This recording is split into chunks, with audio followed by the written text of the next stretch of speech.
Hey everyone, and welcome back to the second video of the remastered Russian series.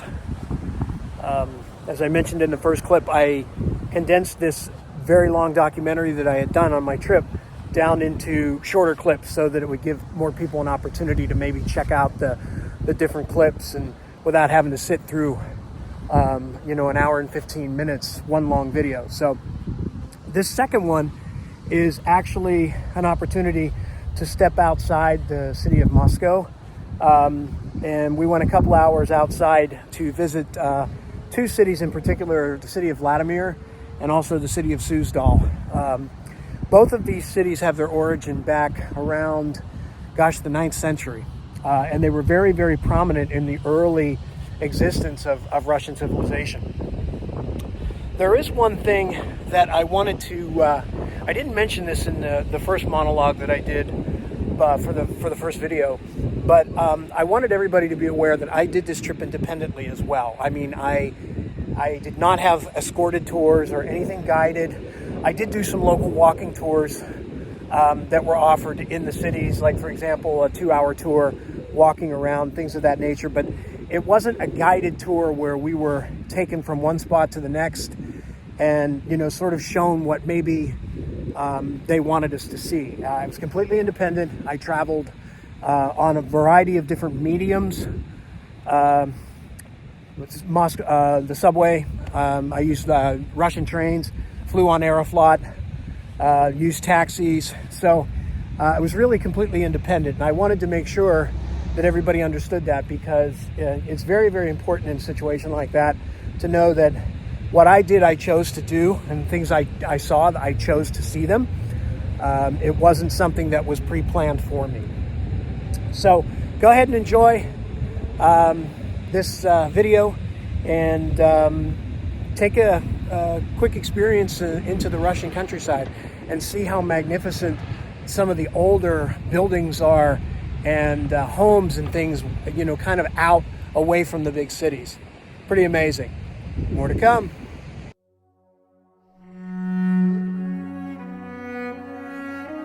Good morning, everyone. Dobre utro. Just arrived in a very small town called Vladimir.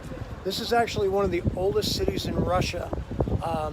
And I'm getting ready to go to an even smaller town called Suzdal. These two cities were actually formed somewhere around 862.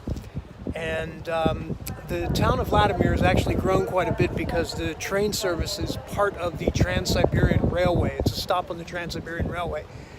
And the other city that was involved is Suzdal, which is about a half an hour from here. I'm going to have to actually get a bus. This is the bus station right behind me. And it's going to be a real treat trying to make sure that I get the right bus and go in there. But I got about a 30-minute bus ride.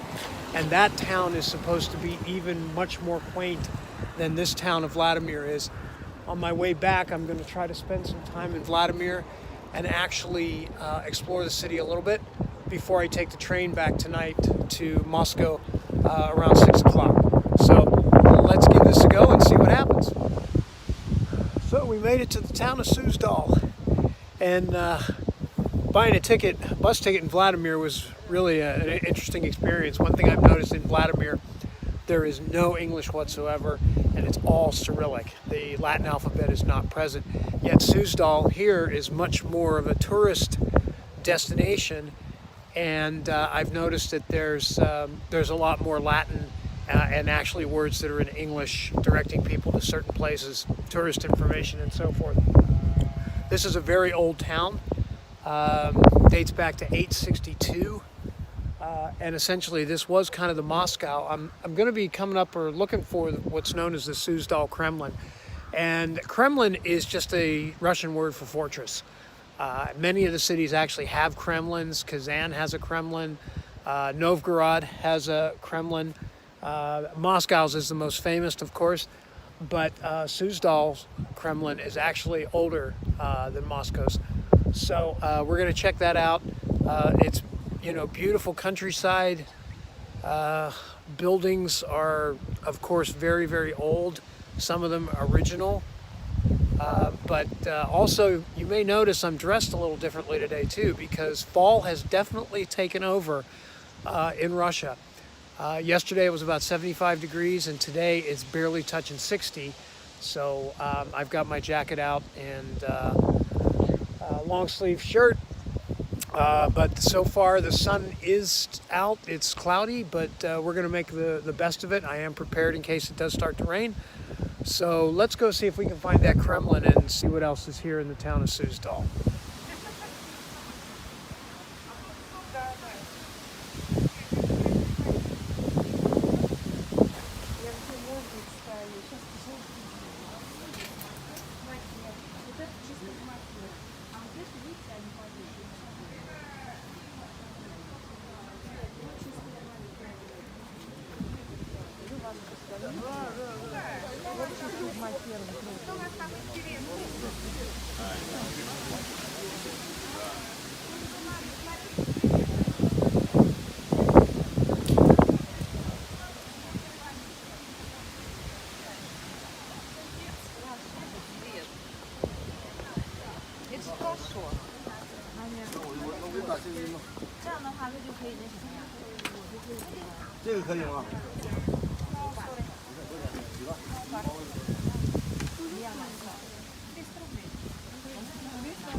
Welcome Russia souvenir handmade, made in Suzdal, made in Vladimir, made in Pavlo Posad. Welcome. На вас, сеньор, есть рубаха. Cotton, made in Suzdal, natural, handmade.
So I'm told when you come to Suzdal, one of the main delicacies here that you got to try is called mead. And essentially this is an alcohol-based but sweetened with honey. And it's very similar to beer, but it definitely has a sweet taste to it. There we go, that's a little better. It's actually not bad. This little guy was about $3 US. In terms of it was 200 rubles. Surprisingly, considering this is a sort of a touristy area, it's reasonably priced. So we're just going to keep trying a few things. I'm probably going to head back to the town of Vladimir in a little bit and check it out before I get my train tonight at 6 o'clock to head back to Moscow. Well, I'm over. We came. I finally had to bust out the umbrella here in Vladimir. As you can see, the wind is pretty intense too, so I don't know how good this umbrella is going to do. Hopefully it's kind of been going on and off, but it's starting to get heavy. But, calms down a little bit so I can continue to explore the city. Mid-sized city filled with churches, just like every other city here. But we're just walking along, and this is the first really rough stretch of weather that I've had, so can't complain at all. Good evening. Back here at Vladimir train station. I've got about an hour before my train takes off back to Moscow. And spent a little bit of time in Vladimir. Quite frankly, I kind of Kremlin and cathedraled out.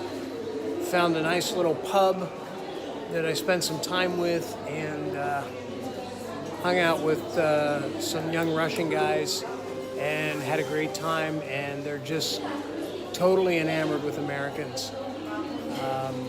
They speak no English. Interestingly enough, they had the Doors' greatest hits on their in-house music playing at the time, so that was kind of refreshing to hear some good English. But again, showed up back here at the train station. Just got cast, I guess, told off in Russian terms because I used the restroom and didn't pay. It's 25 rubles to use the restroom here, and I guess I didn't recognize that, so I made sure I settled up my bill afterwards. But it's been a long day, interesting, lots of things regarding, I had heard that Suzdal was a wonderful place to visit. Not a bad place, but to me it was nothing more than just kind of a tourist trap. And Vladimir looked like a lot of fun, and I didn't get to spend enough time here, but I will mark this down as, or check this one off the list. And I had a great time just hanging out for a couple hours at the pub and talking with some local guys, even though they didn't understand a lick of what I was saying. And I understood very little of what they were saying. And yet, we were able to have a good time. So those are the things that are important about this kind of a trip. And today was a day where English was not available to me, and I had to really figure out the Cyrillic aspects of this, and in order to make it work. But everything worked out. I got my bus tickets, I got the train tickets, I met some people. I mean, all in all, just an amazing, great day. And that's what this is all about. That's what traveling like this is all about. So, looking forward to tomorrow. I've got some things I want to do tomorrow morning, and interestingly enough, Evgeny contacted me and wants to show me some things, some very, very local things tomorrow. So that's kind of what's going to be on the agenda for sightseeing. Evgeny's going to show me some stuff, and hopefully, maybe pick up a few more souvenirs. But then for my last full day in Moscow, that's kind of what's going to be going on. And then Monday morning, it's on to St. Petersburg. Okay, it's Sunday morning, and we are back at Red Square, and I'm going to give this Lenin thing a go. I wasn't able to get in the other day because I ran out of time, and the line was just too long, but we're one of the first ones in line today.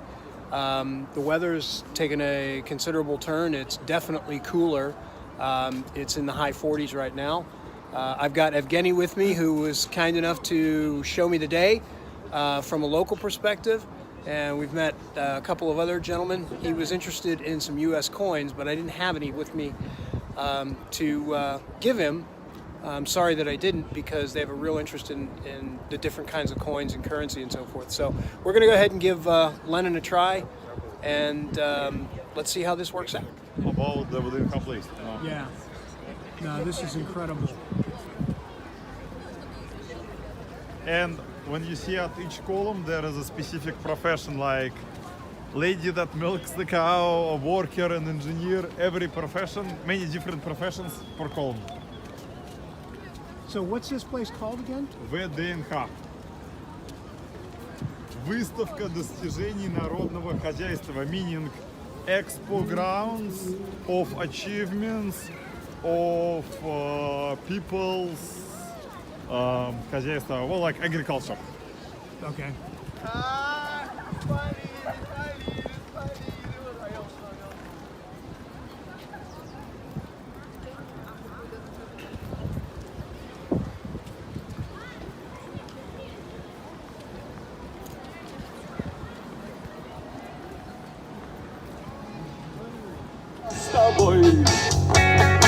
просто остаться статуей, но высокая в небе звезда зовет меня в путь. Эй!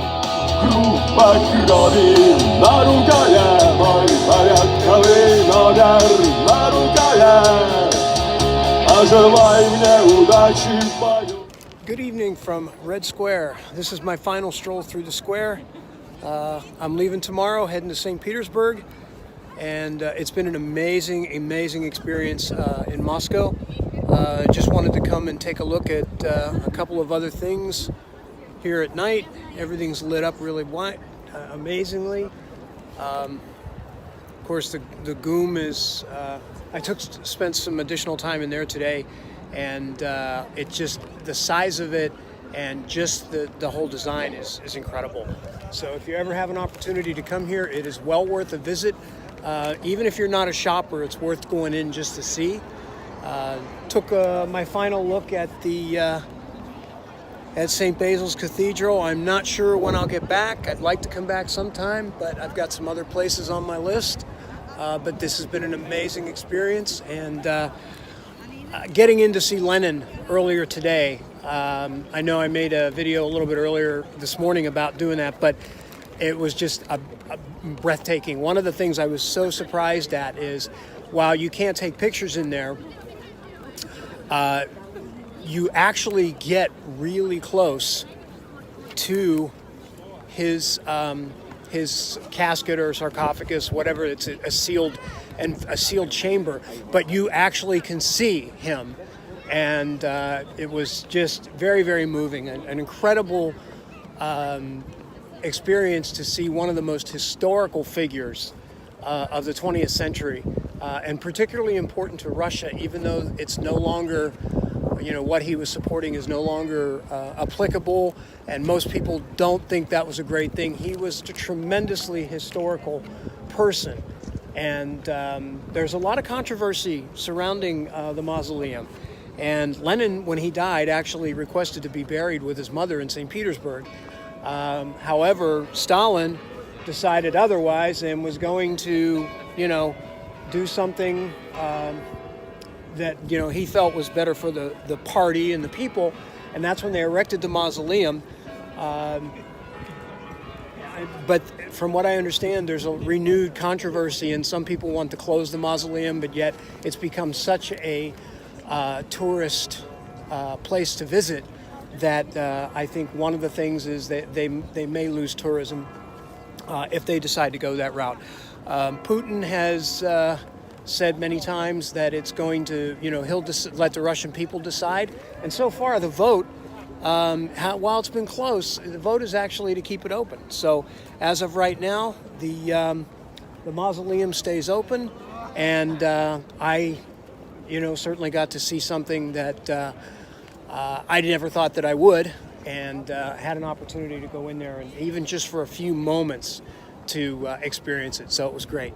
That's pretty much it. I'm going to head back, get ready for the train ride tomorrow, and I've got everything else squared away, I think. So it's Das Vidanya, Moscow, and on to St. Petersburg.